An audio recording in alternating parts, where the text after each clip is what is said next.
Salut ceux qui sont sur Zoom, soyez les bienvenus ce soir dans le Gospel Mission Center. Amen. Nous voulons vivre des temps de grâce, de ressourcement, de renouvellement dans sa présence. J'imagine que la journée a été intense. On est tous impliqués dans de divers domaines. La vie de tous les jours réclame tellement de notre investissement. Mais là, c'est un temps que nous allons passer dans sa présence pour écouter ce que le Seigneur a déposé sur le cœur de notre sœur. Voilà, je te laisse le micro, Geneviève, que Dieu te bénisse. Est-ce qu'on peut offrir aussi une main d'acclamation à notre sœur qui nous apporte le message que le Seigneur a déposé dans son cœur. Amen, amen, amen. Bonsoir à tous. Que le Seigneur soit glorifié pour le souffle de vie qui renouvelle en chacun d'entre nous, pour la force qu'il nous donne, parce qu'on sait que ce n'est pas facile, mais nous avançons jour après jour et nous persévérons malgré les vents, malgré les tempêtes, malgré les situations, parce que nous savons que nous avons un berger à nos côtés. Amen. Alléluia. Et je voudrais vraiment rendre gloire au Seigneur pour ce qu'il permet et remercier aussi le pasteur Franck pour l'occasion qu'il donne qu'on puisse apporter la parole. Et c'est aussi une formation pour nous. Parce qu'au fur et à mesure, nous exerçons, au fur et à mesure, le Seigneur dépose et on lui rend gloire pour des bergers qu'il met, qui nous font confiance aussi. Et donc que le Seigneur soit béni pour toutes choses. Amen. Amen. Il y a une pensée en fait que le Seigneur m'avait donnée lorsque le pasteur Franck m'a demandé d'apporter. J'ai eu la vision de Moïse qui était devant le Seigneur et lorsque le Seigneur l'a appelé, il y a une question que le Seigneur va lui poser. Le Seigneur va lui dire, qu'as-tu qu'as-tu dans ta main? Qu'as-tu dans ta main? Et c'est cette même question que le Seigneur nous pose aujourd'hui. Vous voyez? Et on va prendre le passage de Exode 3. On va lire du premier verset au verset 9. Ensuite, on va passer au chapitre 4. Donc, du premier verset au verset 9 de Exode 3, il est dit ceci. Moïse faisait paître le troupeau de Jéthro, son beau-père, sacrificateur de Madian, et il mena le troupeau derrière le désert et vint à la montagne de Dieu, à Horeb. L'ange de l'Éternel lui apparut dans une flamme de feu au milieu d'un buisson. Moïse regarda, et voici, le buisson était tout en feu, et le buisson ne se consumait point. Moïse dit, je veux me détourner pour voir quelle est cette grande vision, et pourquoi le buisson ne se consume point.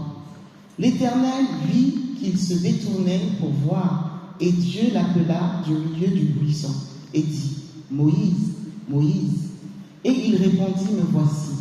Dieu dit, n'approche pas d'ici, ôte tes souliers de tes pieds, car le lieu sur lequel tu te tiens est une terre sainte.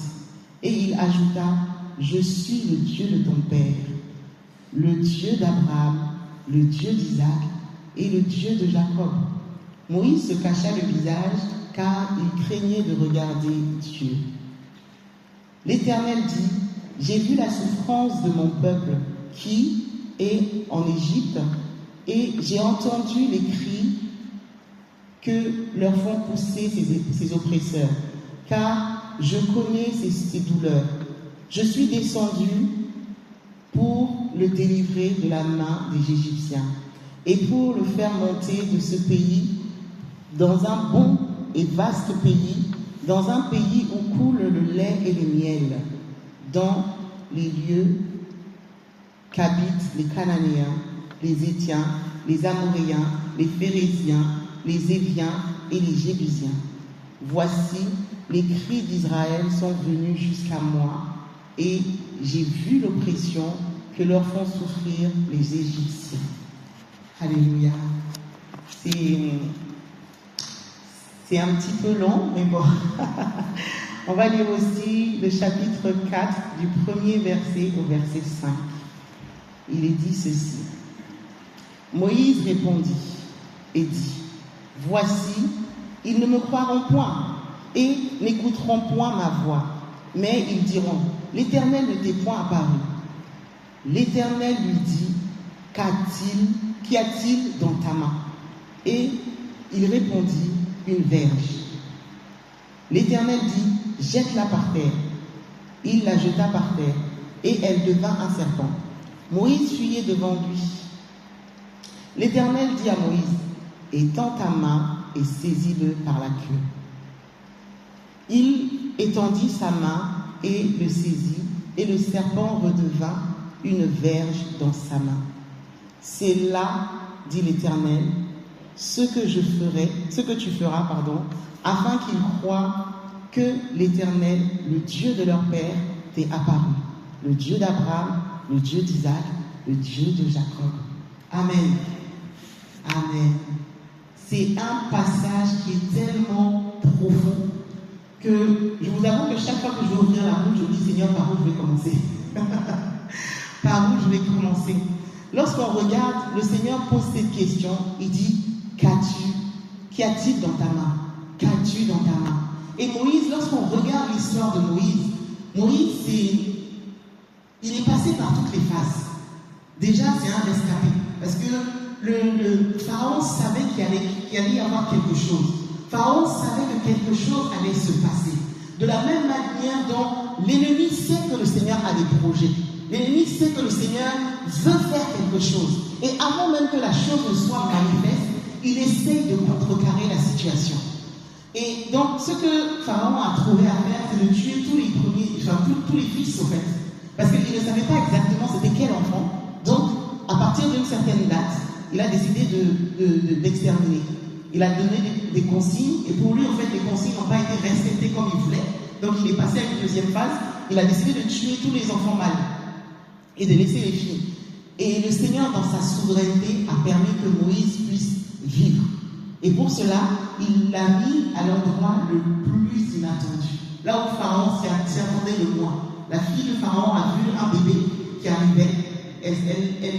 Son cœur a tressailli. Elle a décidé de l'élever comme son propre fils. Et voici Moïse qui grandit dans la cour du roi.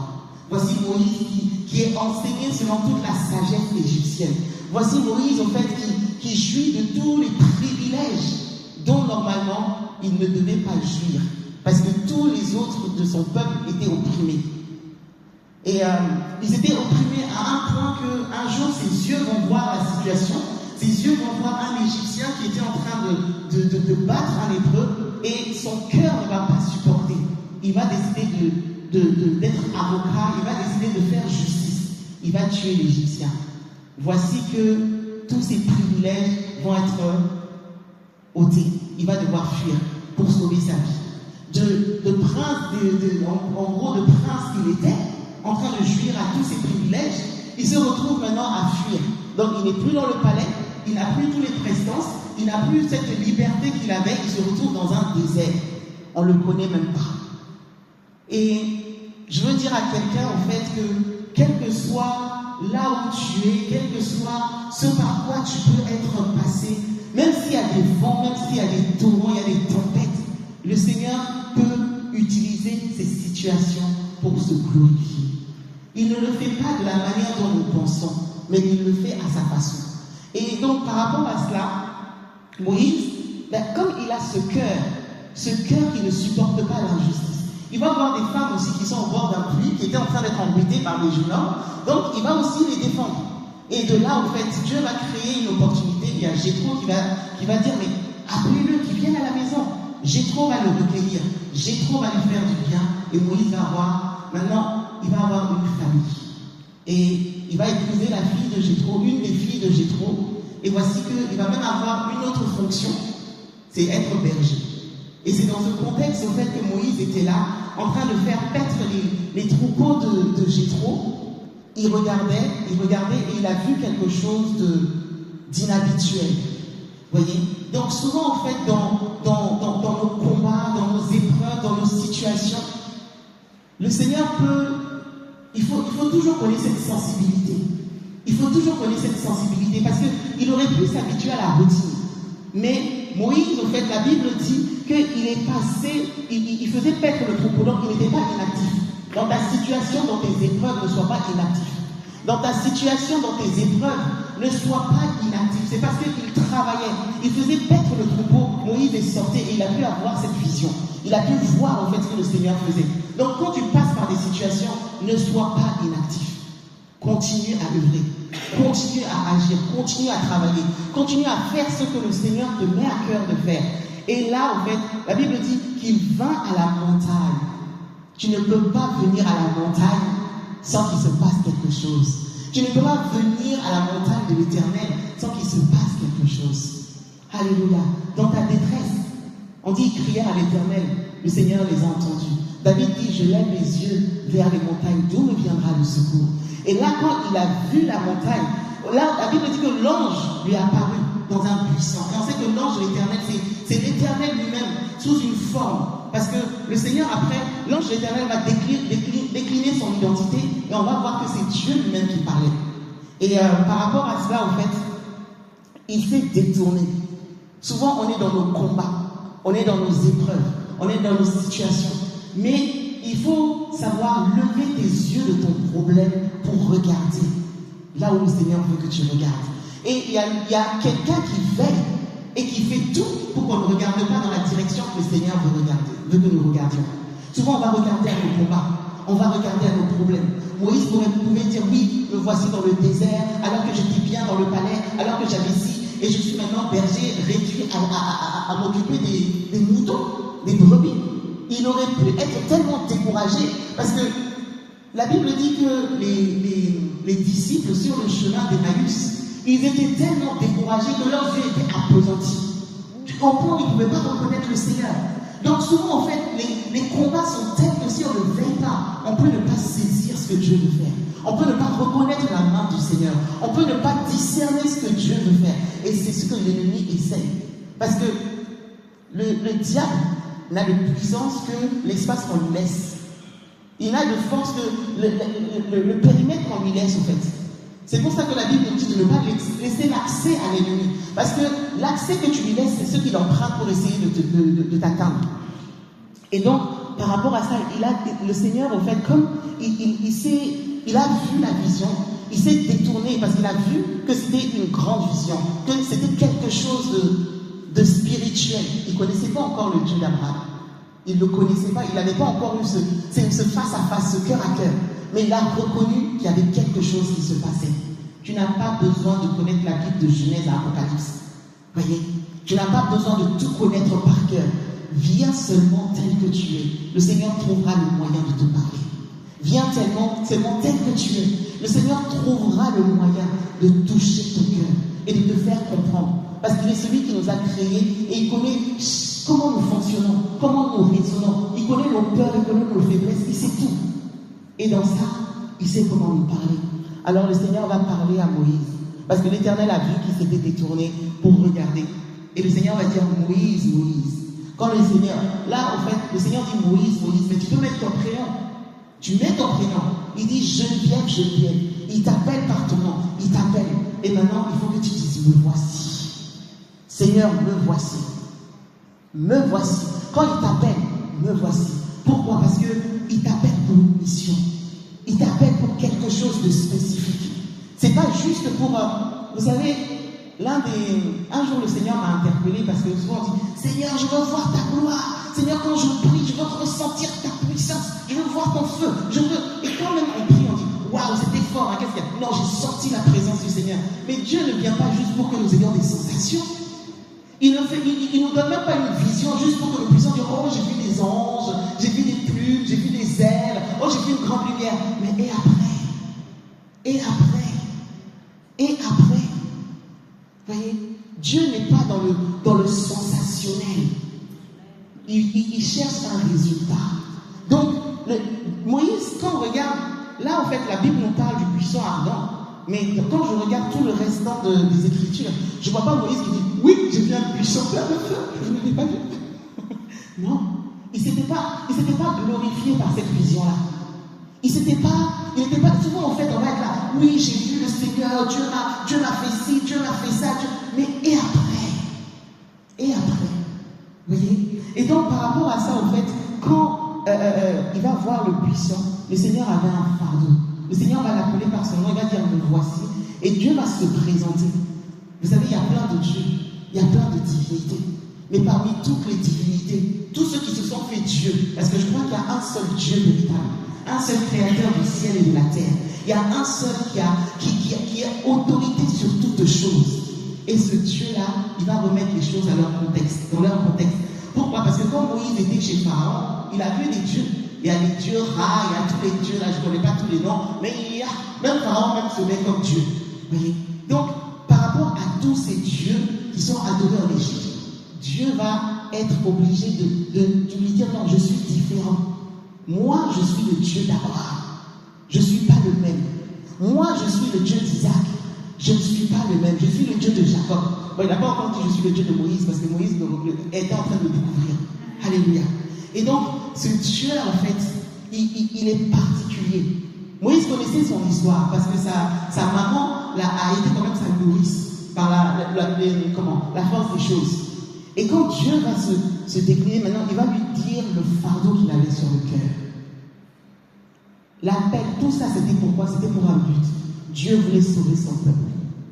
Donc, je peux dire, toute cette souffrance, le fait que Moïse soit sorti de l'Égypte, le fait que la vie de Moïse était menacée, qu'il se soit retrouvé comme berger, qu'il se soit retrouvé dans un contexte, tout ça, c'était pour ça. Parce que le Seigneur voulait parler à son cœur. De la même manière, le Seigneur va dire au peuple d'Israël, je t'ai emmené dans le désert pour parler à ton cœur. Souvent, en fait, tu dis, mais Seigneur, pourquoi je passe par là? Seigneur, je ne comprends pas. C'est pas ce que je voulais, c'est pas ce à quoi je m'attendais. Seigneur, mais voilà ce que j'aurais pu avoir, ce que j'aurais pu être, et voici ce que je suis. Ça ne me satisfait pas. Mais le Seigneur permet tout cela pour un but. C'est un Dieu d'amour. C'est un Dieu d'amour. Et celui qui est l'amour par excellence ne peut pas permettre que tu souffres en vain. L'ennemi va dire, Dieu t'a oublié, Dieu t'a abandonné, Dieu a fait ci, Dieu a fait ça. Il t'entend pas. Mais non, il t'entend. Il t'entend. C'est pour un but. Et là, en fait, Moïse, sa mission venait de commencer. Là, le Seigneur lui dit, j'ai un peuple, en fait, qui crie. J'ai entendu la souffrance de mon peuple. Et je veux agir. Je suis descendu. Mais Dieu, c'est un Dieu de principe. Pour agir, il a besoin d'hommes et de femmes. De la même manière, nous sommes dans cette ville de Troie. Alléluia. Nous sommes dans cette ville de Troie et il y a des âmes qui sont oppressées par les ténèbres. Il y a des âmes qui sont oppressées par le monde des ténèbres. Et Dieu t'appelle comme il a appelé Moïse. Dieu t'appelle comme il a appelé Moïse. Tu as un passé, tu as un vécu. Tu as des combats que tu n'as pas compris pourquoi tu es passé par là. Mais le Seigneur dit, j'ai fait tout ça, j'ai permis tout ça pour façonner ton caractère. Parce que je veux t'utiliser. Par les choses par lesquelles tu es passé, je veux déverser ma gloire. Mais maintenant, quand tu vois le puissant, il faut déjà pouvoir discerner. Quand tu discernes, il faut maintenant entendre. Et quand tu entends, il faut pouvoir dire, Seigneur, me voici. C'est ce que Dieu attend.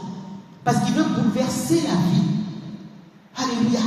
Il veut bouleverser la vie tout au long de ce mois. L'enseignement, en fait, le thème, c'est bouleversons le monde. Et pour bouleverser le monde, il faut commencer quelque part. Le Seigneur nous a mis à Troie. Nous commençons par Troie. Et je crois que ça va être comme une tribu pour nous. Alléluia. Mais Moïse, il était tellement fracassé par ce par quoi il était passé, qu'il se dit, mais Seigneur, comment tu vas m'utiliser? Qui va me croire? Qui suis-je? Et comment je vais même parler? Il a posé tellement de questions au Seigneur. Il a posé tellement de questions au Seigneur. Excusez-moi. Et pour commencer déjà, on ne s'approche pas du Seigneur n'importe comment. Même si tu as répondu à l'appel, on ne s'approche pas du Seigneur n'importe comment. Alléluia. Le Seigneur va lui dire, ôte tes souliers. Car là où tu te tiens, c'est une terre sainte. Alléluia. Et les souliers même, ça peut représenter le zèle. Donc, il avait sa manière de marcher. Il avait sa manière d'agir.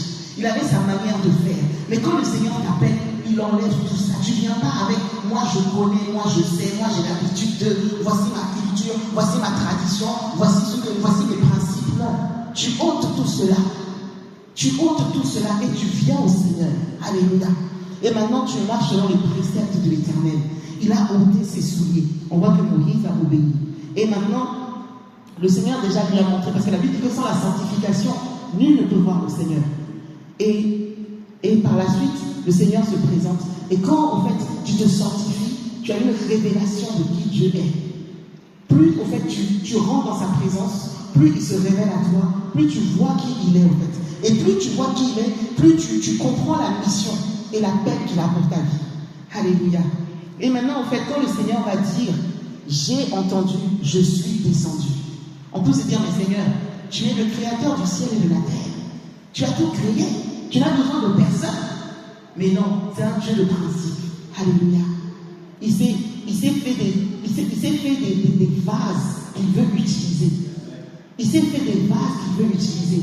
Dieu, c'est un Dieu d'alliance. Vous savez, la terre, en fait, quand il a façonné Adam et Ève, il n'a pas dit, il a dit faisons l'homme à notre image, selon notre ressemblance. Mais il dit pour qu'il domine. Il n'a pas dit pour que nous dominions. Pour que l'homme domine sur la terre. Donc la terre est donnée aux hommes. La terre est donnée aux hommes. Donc quand tu veux maintenant dominer quelque part, tu as besoin que le propriétaire te donne le mandat légal. C'est une loi spirituelle.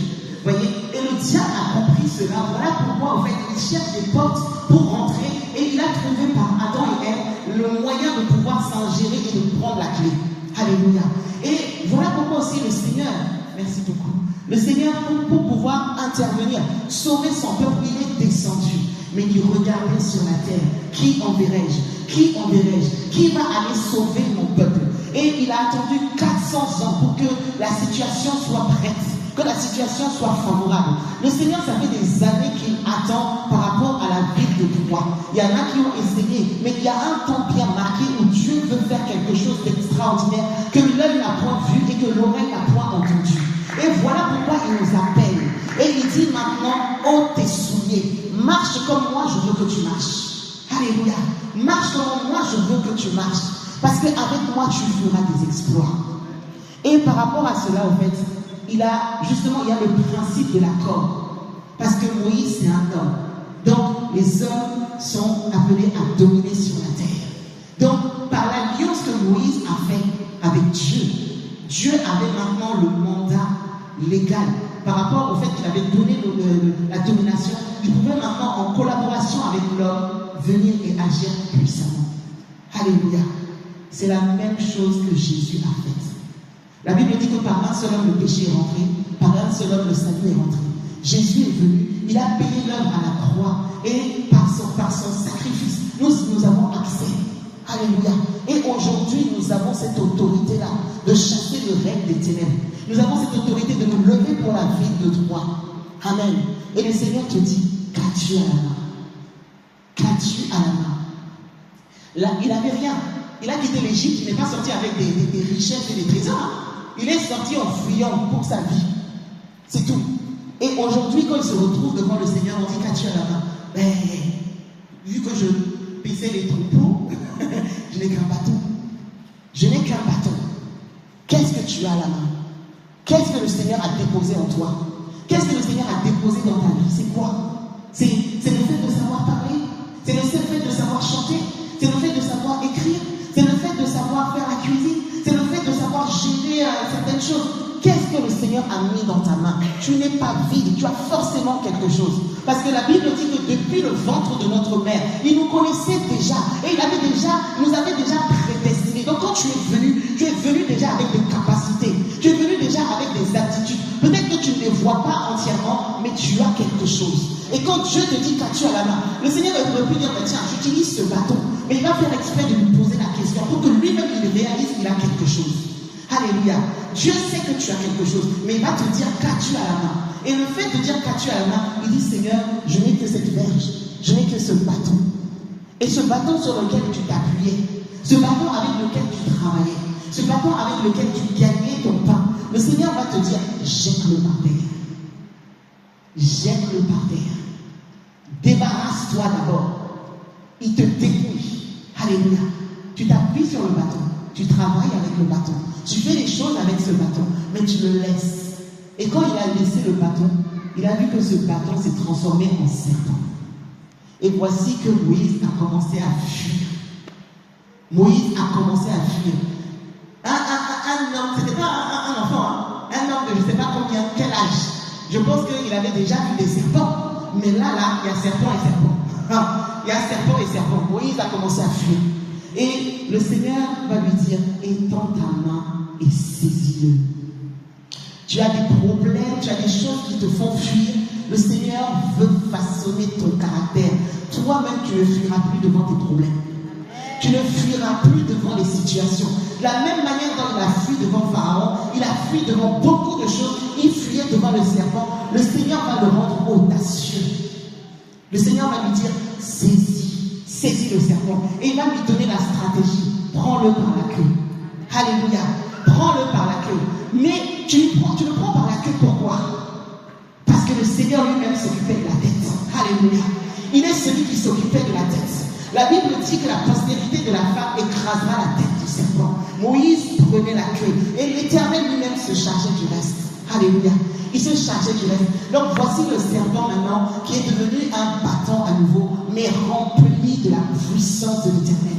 Rempli au fait de quelque chose. C'est pas que le bâton était quelque chose. C'est que le bâton, sous l'onction du Seigneur, entre les mains du Seigneur, avec l'alliance que Dieu avait avec l'homme, le bâton pouvait faire de grandes choses. Alléluia. Donc ce que tu as, avec l'alliance que tu fais avec ton Dieu, avec l'autorisation que tu donnes à Dieu d'agir, il va faire des exploits. Alléluia. Un bâton qui pouvait paraître insignifiant, ce bâton, il s'est transformé en serpent. Il a avalé les autres serpents qui étaient devant les magiciens, qui étaient devant les enchanteurs, qui étaient devant les sages de Pharaon. Et ces sages-là, en fait, ce ne sont pas des amateurs. C'est des personnes qui sont versées dans ce qu'ils font. Ils étaient loin dans la sorcellerie. Vous voyez? Et bien, le serpent de Moïse a avalé leur serpent. Ce même bâton, en fait, lorsqu'il a été en contact avec les eaux du Nil, ça s'est transformé en sang. Ce même bâton a fait sortir des grenouilles. Ce même bâton, en fait, a ouvert la mer Rouge en deux. Ce même bâton, en fait, lorsque Amalek était en train de combattre le peuple d'Israël, quand il était levé, ce même bâton donnait la victoire. Ce même bâton, en fait, quand on regarde, lorsque le Seigneur a dit tu frapperas le rocher, il y a de l'eau qui est sortie. Alors ne minimise pas ce que l'Éternel a mis dans tes mains. Ne minimise pas ce que Dieu a mis dans tes mains. Je connais quelqu'un qui s'appelle Pierre. Lorsqu'il s'est levé, il a travaillé toute la nuit. Il a mis toute la nuit son savoir-faire. Il a mis toutes ses compétences. Il a essayé, il a essayé. La Bible dit qu'il n'a même pas eu un seul poisson. Mais lorsque l'Éternel des armées, lorsque Jésus-Christ va venir, il va dire, allons et jette le filet. Pierre va dire quoi? Seigneur, j'ai travaillé toute la nuit. Tu peux raconter ta vie au Seigneur. Hein? Seigneur, j'ai fait ça, j'ai pas réussi. Seigneur, voilà. Tu peux raconter tes problèmes. Comme le paralytique qui était là, le Seigneur a dit, est-ce que tu veux marcher? Au lieu de dire oui, voici un monsieur qui commence à raconter toute sa vie. Oui, je suis couché, ça fait tellement d'années que je suis là, et il n'y a personne pour me jeter dans l'eau, et puis quand il y a un âge qui vient, on ne t'a pas demandé tout ça. Oui. Au fait, souvent, on croit que c'est en racontant nos problèmes, à quel point c'est profond, à quel point c'est compliqué, que la personne va mieux comprendre. Non. Avant que tu parles, le Seigneur sait ce par quoi tu vis. Tu vois, même quand, au fait, souvent, le Seigneur permet qu'on soit frères et sœurs et qu'on puisse s'encourager. Mais ce n'est pas parce que tu as parlé que le frère n'a pas complètement compris, ou que la sœur n'a pas complètement compris, ou qu'il ne s'est pas jeté par terre pour pleurer avec toi, que le Seigneur ne peut pas agir. Vous voyez, celui qui agit là, même si tu n'as pas détaillé toute la profondeur, il est celui qui va faire. Alléluia. Il est le Dieu capable. Il est le Dieu capable. Des fois, tu peux venir, Dieu peut permettre que tu parles de ce que tu vis. On en a besoin, on est des êtres humains. Et le Seigneur se glorifie. Parfois, tu ne dis rien. La Bible dit que le Saint-Esprit par des soupirs inexprimables. Alléluia. Donc, c'est quelque chose que tu n'as même pas la force d'exprimer. C'est quelque chose qui monte comme des gémissements parce que ta bouche n'a même pas la force de parler. Comme Anne, en fait, à un moment, elle parlait, mais on ne comprenait même pas ce qu'elle disait. Son âme, il y a la dimension où ton corps est atteint. Il y a la dimension où ton âme est atteinte. Il y a la dimension où l'esprit même est là. Donc le Seigneur, en fait, il est celui qui a la capacité d'agir et dans le corps, et dans l'âme, et dans l'esprit. Alléluia. Donc, ne minimise pas ce que tu as dans ta main. Alléluia. Ne minimise pas ce que tu as dans ta main. Que les hommes te minimisent, ce n'est pas grave. Les gens pourraient voir Moïse avec son bâton et pouvaient commencer à dire, oui, mais voici celui qui était dans le palais de Pharaon et maintenant regarde ce qu'il est devenu. Non, Dieu n'avait pas fini. Comme Dieu n'a pas fini d'écrire ton histoire. Dieu n'a pas fini d'écrire ton histoire. Là où les hommes ont mis un point, le Seigneur met une virgule et il continue à écrire. Il continue à écrire. Alléluia. Le Dieu d'Abraham. Et là, en fait, Moïse, il craignait de regarder. Il a compris que ce Dieu-là était redoutable. Que ce Dieu-là était puissant. Et quand je regarde aussi, la Bible dit qu'il va faire sortir son peuple de l'oppression de l'Égypte pour l'emmener dans un pays où coule le lait et le miel. Alléluia. Pour l'emmener dans un pays où coule le lait et le miel. Et souvent, on a l'impression, parce qu'on est venu en Christ, parce que le Seigneur a agi, il nous a délivrés de l'oppression des ténèbres, que tout va être rose. Il n'y aura plus de combat. Tout va être bon. Mais non, ce peuple-là, il devait rentrer dans Canaan, mais Canaan, là, il y avait des Cananéens qui étaient des géants, et il y en a qui se sont vus comme des sauterelles. Donc, ce n'est pas parce que le Seigneur agit que tout va être rose. Ce n'est pas parce que le Seigneur t'appelle qu'il n'y aura pas de bataille. Ce n'est pas parce que le Seigneur a dit qu'il fait sortir son peuple qu'il n'y aura pas la mer rouge, que tu ne vas pas te retrouver devant la mer rouge. Ce n'est pas parce que le Seigneur a dit que tu ne vas pas expérimenter la faim. Mais il faut, au lieu de murmurer en disant nous avions des concombres en Égypte, nous avions la viande à volonté, Seigneur, que veux-tu? Père, parle-nous. L'attitude n'est pas la même. La disposition de cœur n'est pas la même. Vous voyez? Et donc, par rapport à ça, il y avait non seulement les Cananéens, il y avait les Éviens, les Amoréens, les Jébusiens, les Phérésiens, il y avait toute une foultitude de populations. Et pourtant, c'est sur cette terre. Nous sommes à trois à ces réalités. Il y a toute une foultitude de réalités à trois. avec des combats et des batailles à mener. Spirituellement, c'est vrai que nous ne levons pas physiquement pour aller taper les gens ou quoi que ce soit. Nous sommes remplis de l'amour du Seigneur. Alléluia. Mais dans l'esprit, nous savons qu'il y a une guerre. Et là, en fait, c'est pas parce que le Seigneur a dit je vous donne la ville de Troie que quand on va dire Seigneur, la ville de Troie, mais toutes les chaînes vont tomber et puis c'est bon. Non, il y a des batailles à mener. Voilà pourquoi même avant le cube, certains étaient combattus. Après le cube, les combats sont quand même là. Les combats sont là, les combats sont réels. Quand on regarde, je pense que si chacun commençait à s'asseoir pour dire voici ce que je vis, il y aurait de quoi parler longtemps. Il y aurait de quoi parler très longtemps. Voyez, c'est pas parce que Dieu a dit je vous donne la victoire qu'il n'y a pas de bataille. Mais on persévère. Alléluia. On ne baisse pas les bras. Et justement, quand on obéit au Seigneur, il y a des choses qui se passent.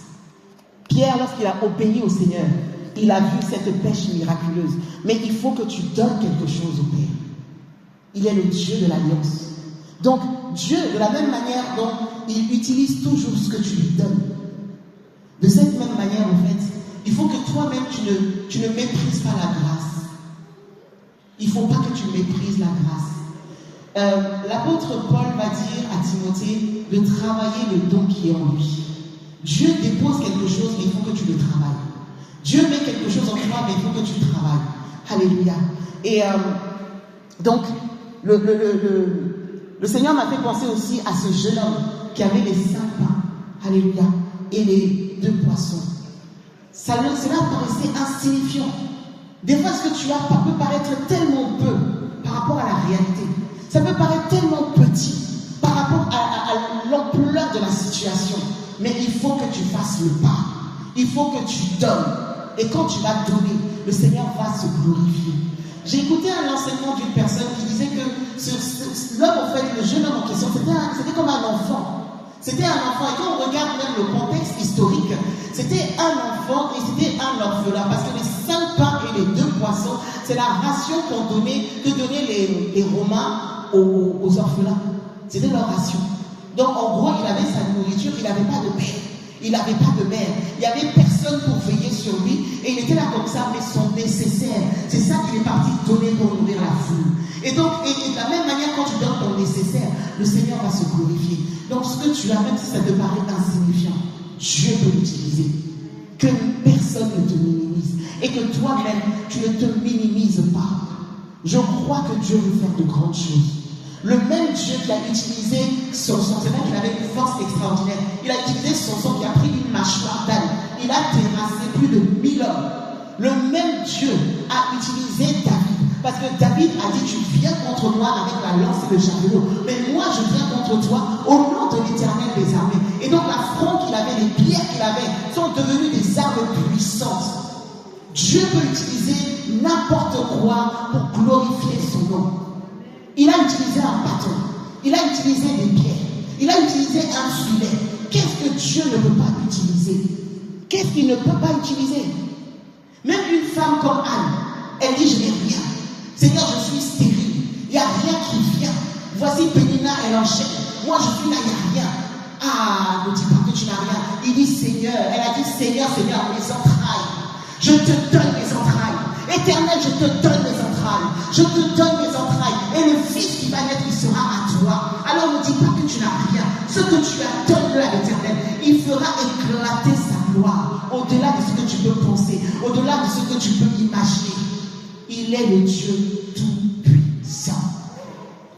Le Seigneur, à un moment, on dit que lorsque Jean a eu la vision, il dit je pleurais beaucoup. De ce que nul n'a été trouvé digne d'ouvrir le livre de vie et d'en rompre les sceaux. Et il y a un ange qui va lui dire, ne pleure plus.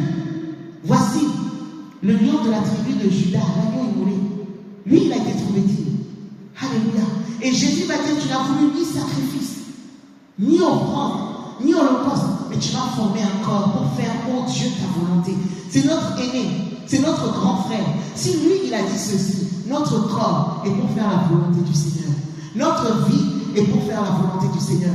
Donc aujourd'hui, je dis Seigneur, je n'ai ni argent ni or, je n'ai rien d'extraordinaire, mais tu m'as façonné. Je suis faite à ton image et ma vie doit servir pour la gloire de l'Éternel. Alors me voici, ô Père, pour faire ta Alléluia. Et un autre point, avant de finir, c'est que souvent on est là, on dit, mais Seigneur, je ne suis pas digne. Parfois on peut se sentir indigne, presque illégitime. Vous savez, pendant longtemps, j'étais là et tout, il y avait une situation qui me fatiguait tellement que lorsqu'on me demandait de faire quelque chose pour le Seigneur, je disais non, je ne suis pas encore prête. Je ne suis pas encore prête. C'est comme si je me disais, il faut que je sois irréprochable pour pouvoir faire ce que Dieu veut, pour pouvoir répondre à l'appel. Et à un moment, je me suis assise, j'ai dit, mais ça fait tellement d'années que cette situation perdure.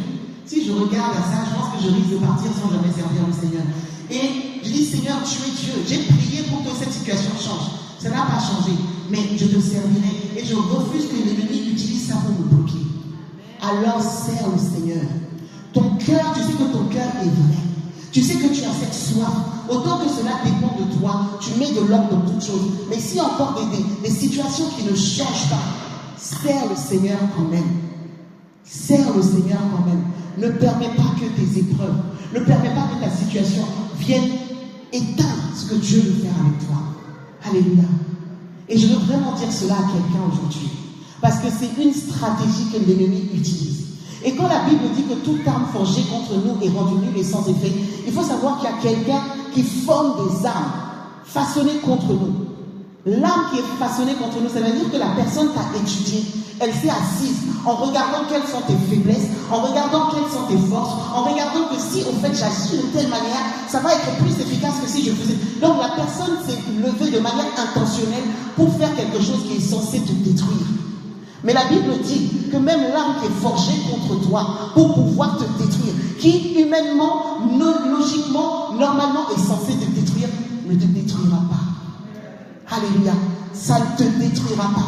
Voilà pourquoi il est dit que toute arme forgée contre toi est rendue nulle et sans effet. Toute arme forgée contre ta vie est rendue nulle et sans effet. Alléluia. Alors, je crois qu'il y a des hommes et des femmes qui sont là aujourd'hui et qui disent que non Seigneur, je ne baisserai pas les bras, je ne céderai pas au découragement. Les hommes qui ont compris disent, qui accusera les élus de Dieu? Qui les condamnera? Christ est mort, et bien plus, il est ressuscité. Rien ne peut t'arrêter. Rien ne peut t'arrêter si ce n'est toi-même qui décides de laisser la place. Rien ne peut te freiner. Alléluia. Donc, qu'as-tu dans ta main? Aujourd'hui, ce que le Seigneur a mis dans nos mains, nous allons nous lever et nous disons, Seigneur, voici ce que nous avons dans nos mains. Seigneur, voici ce que nous avons dans nos mains. Et ce que nous avons dans nos mains servira pour toucher la ville, servira pour bouleverser les nations, servira pour faire la différence. S'il y en a qui ont enterré leur talent, nous n'enterrerons pas notre talent. S'il y en a en fait qui ont décidé de faire des soupirs, de dormir, nous ne dormirons pas. S'il y en a en fait qui se sont retirés pour se perdre, nous sommes de ceux qui persévèrent pour sauver notre âme. Oh, on dira, mort, où est ton pouvoir? Mort, où est ton aiguillon? Nous avançons et nous ne reculerons pas. Alléluia. Et c'est une question de foi. Ta situation, ne dis pas, oui, Seigneur, tu es où? Des fois, Dieu attend, comme il a attendu pour Lazare, que la situation pourrisse. Lazare, il sentait déjà. Souvent, tu attends parce que tu veux que Jésus agisse pour que tu puisses te lever. Des fois, Dieu peut permettre que tu sentes déjà. Et c'est plus, au fait, le combat est compliqué, plus sa gloire va éclater. Alors, ne te décourage pas. Plus la bataille est dure, plus la victoire est grande. Alléluia. En tout cas, je rends toute la gloire au Seigneur. Et je crois qu'il y a des hommes et des femmes qui ont compris que les épreuves de la vie ne peuvent pas les arrêter. Des hommes et des femmes qui ont compris que pour qu'on voit le quatrième homme, il faut qu'on te jette dans la fournaise. Alléluia.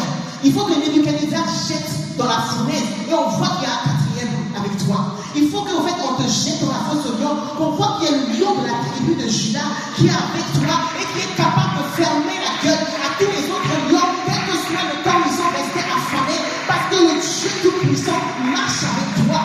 Il est le Dieu capable. Il est le Dieu capable. Alléluia. Il est ce Dieu-là en fait. Donc, si en fait, nous ne soyons pas comme des martyrs, quand on voit Seigneur, Seigneur, si tu étais là, mon frère ne serait pas mort. Si tu étais là, il n'y aurait pas eu quelque chose. Mais le cœur de Marie qui était à ses pieds, Seigneur, si tu étais là, Oui, c'est vrai que mon frère n'était pas mort, ne serait pas mort. Mais parce que je sais que tu es la résurrection et la vie, ma vie va changer. Alléluia. Est-ce qu'on peut se lever?